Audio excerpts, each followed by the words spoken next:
Last video में हमने 5 और कर लिए थे idioms. Now next idiom is beat around the bush. इसका मतलब avoid answering a question, not speaking directly about the issue. किसी मुद्दे या प्रश्न के बारे में जवाब देने से बचना. इसका example, tell what the problem is and stop beating around the bush. तुम बताओ तुम्हें परेशानी क्या है और इस सवाल के जवाब देने से तुम बच नहीं सकते. नेक्स्ट है best thing since slice bread. इसका मतलब अ गुड आइडिया और plan an excellent new invention. कोई एक अच्छा आइडिया या प्लान बताना.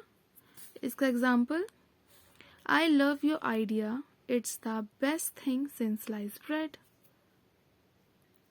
Now next idiom is best of both the worlds.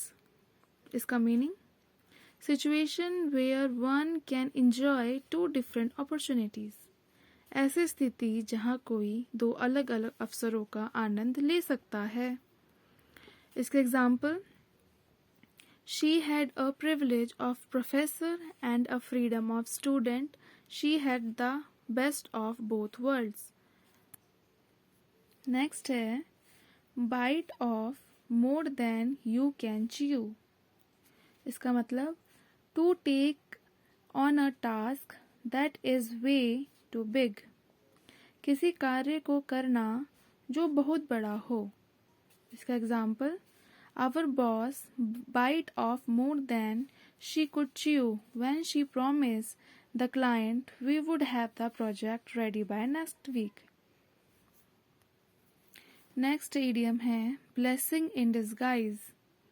Meaning, something good that is not recognised at first.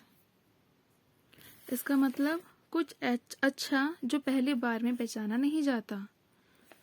Example, Ashok losing his job was a blessing in disguise. It gave him an opportunity to pursue higher studies.